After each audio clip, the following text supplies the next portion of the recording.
저는 미국에 2011년에 유학을 나와서 커뮤니케이션 박사과정을 하면서부터 2016년에 교수가 되어 지금까지 13년 넘게 대중연설, 퍼블릭 스피킹을 가르쳤습니다. 그 긴 시간 동안 거의 1000명이 넘는 학생들의 발표를 봤는데요. 이렇게 학생들의 수많은 발표들을 통해서 어떻게 하면 발표를 잘 하는지, 그리고 어떻게 했기 때문에 발표를 망칠 수밖에 없었는지에 대한 실제 사례를 보게 되었습니다. 그래서 오늘 저는 여러분께 발표를 망칠 수밖에 없는 10가지 방법을 알려드리면서 여러분이 성공적으로 발표를 할 수 있도록 도와드리도록 하겠습니다. 그럼 함께 가실까요?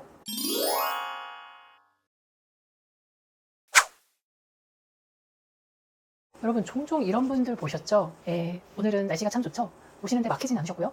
제가 할 말은 다름이 아니라 이런 식으로 서두에 온갖 인사를 하고 장황하게 주제에 대한 설명을 길게 하느라 정작 본론에서 할 이야기가 너무 늦게 나오는 상황이 있습니다. 보통 이렇게 되면 뒤에 시간이 모자라서 결론을 내지 못하고 시간 관계상 여기에서 마치겠습니다 라는 말이 나올 수밖에 없어요. 용두사미가 따로 없습니다. 발표는 서론, 본론, 결론이 1대 3대 1 정도로 균형이 잡혀 있어야 하고요. 서론에서는 간단하게 청중을 사로잡는 오프닝과 함께 발표의 목적과 미리 보기 등을 함으로써 청중들에게 해당 주제에 대한 호기심을 불러일으키고 발표의 목적이나 효과를 알게 하는 것이 그 핵심입니다.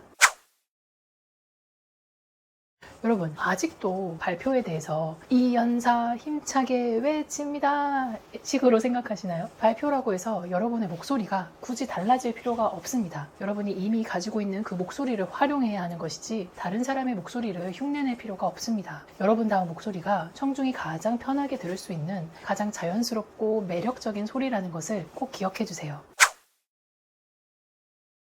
여러분, 발표는 여러분이 스스로를 높이는 자리가 아닙니다. 발표는 여러분이 청중을 돕는 자리입니다. 여러분이 자신이 발표 주제에 합당한 사람이라는 것을 증명하는 정도로만 자기에 대해 언급을 해야지 여러분의 성과나 성취물에 대해서 지나친 언급은 피해주세요. 오히려 청중들이 저 사람 자기 자랑하러 여기 왔네 하면서 여러분의 이야기를 더 이상 듣고 싶어 하지 않아질 수 있습니다.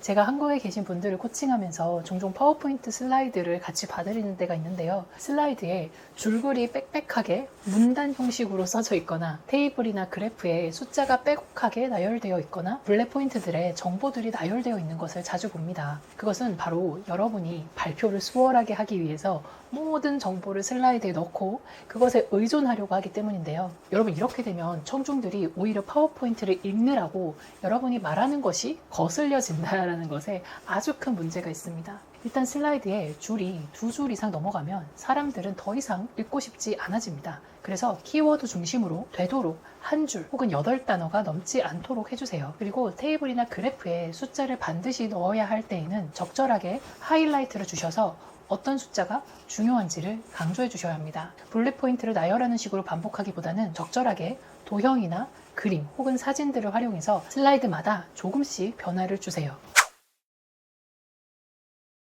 여러분, 저는 이런 발표를 너무나 많이 봤습니다. 특히 영어나 한자어를 남발하거나 일부의 청중만이 알 수 있는 전문 용어를 쓰면서 자기가 마치 다른 사람들보다 더 많이 알고 있다는 것을 은연중에 드러내는 것인데요. 좋은 발표란 어떠한 어려운 내용도 초등학교 5학년 어린이도 쉽게 이해할 수 있을 정도로 전달할 수 있어야 합니다. 어려운 단어가 있다면 청중들이 그 단어를 얼마나 쉽게 이해할 수 있는지를 미리 파악해서 쉬운 말로 다시 풀어주거나 예시를 들어서 이해를 시키는 것이 발표자의 임무입니다. 왜냐하면 스피치는 글과 달라서 말을 하는 순간에 청중이 이해하지 못하면 글처럼 다시 되돌아가서 읽는 것이 불가능합니다. 그래서 여러분이 말하는 그 순간에 청중이 이해할 수 있도록 발표자가 노력을 하셔야 합니다.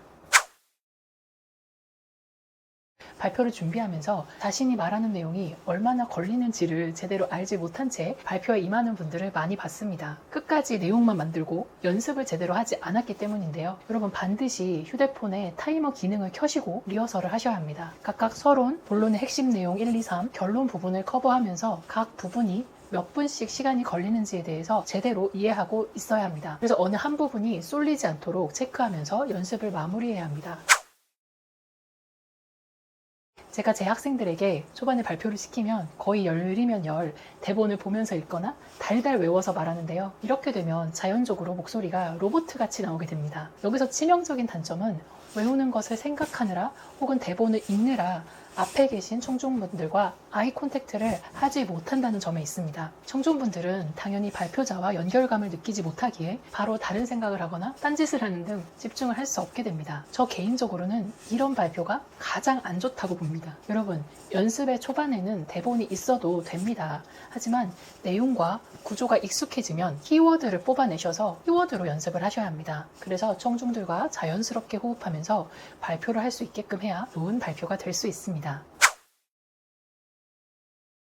이 부분 역시 제가 한국에서 수업을 하면서 깨달은 미국과 한국의 큰 차이인데요. 한국 분들이 유독 청중들과 눈을 맞추는 것을 어려워하시더라고요. 왜냐하면 일단 우리 일상에서도 우리가 서로 눈 맞춤을 거의 하지 않기 때문입니다. 발표에서는 가능한 한 몇백 명 앞이 아닌 이상 한 명 한 명과 아이 컨택트를 하셔야 합니다. 그래서 청중 개개인이 자기가 그 자리에 앉아 있다는 것을 발표자가 알고 있네 라고 느껴야만 자신도 연결감을 가지고 그 발표를 잘 들으려는 노력을 하게 될 것입니다. 우리가 1대1 대화에서 상대방과 눈을 맞추듯 청중 한 명 한 명을 찬찬히 이동하면서 2초에서 3초 정도 의미 있는 눈 맞춤을 해보도록 하세요. 절대 스캔하듯 보지 마시고요. 너무 길게 한 사람을 뚫어져라 보는 것도 안 좋습니다. 대규모 청중이 있는 상황이라면 왼쪽, 가운데, 오른쪽 정도로 구획을 나누시고 그 구획별로 몇몇의 친근한 느낌에 잘 듣는 청중들과 눈을 맞추시면 됩니다.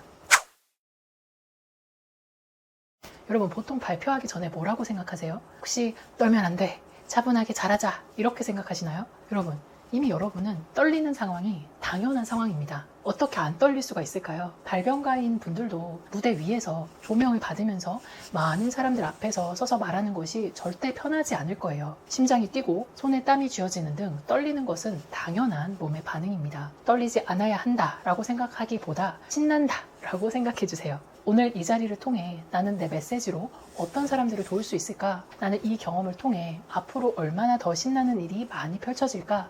이렇게 생각해 주세요. 같은 몸의 반응이지만 여러분의 태도와 자신감이 달라질 것입니다. 여러분, 청중 모두를 만족시키고 싶으신가요? 제가 여기서 확실하게 말할 수 있습니다. 절대 불가능합니다. 절대 이룰 수가 없어요. 청중 개개인의 취향과 성향에 어떻게 우리가 맞출 수 있을까요? 이건 더군다나 우리가 컨트롤할 수 있는 영역이 아닙니다. 나의 스타일을, 발표 내용을 좋아하는 사람이 있을 수도 있지만 별로라고 생각하는 사람도 당연히 있을 거예요. 우리는 각자가 다 다른 인간이기에 모든 사람을 100% 만족시키려고 하는 것은 욕심입니다. 그러니까 그 마음을 얼른 내려놓으시고 이 마음을 대신 가지세요. 단 한 명이라도. 나는 그 단 한 명만이라도 오늘 내 얘기가 제대로 전달이 된다면 그것으로 만족해야지, 이렇게요. 모두를 만족시키는 것은 100% 이룰 수 없는 욕심이지만 꼭 필요한 최소한의 단 한 명을 만족시키는 것은 여러분이 이룰 수 있습니다. 이런 마음으로 발표에 임하게 되면 결국 더 많은 사람들에게 여러분의 메시지를 편하게 전할 수 있을 거예요. 자, 여러분, 이상으로 여러분에게 발표를 반드시 망치는 10가지 방법에 대해서 알려드렸습니다.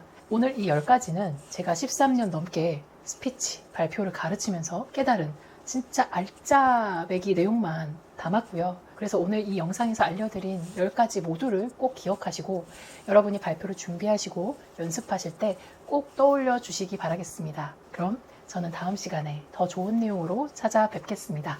감사합니다.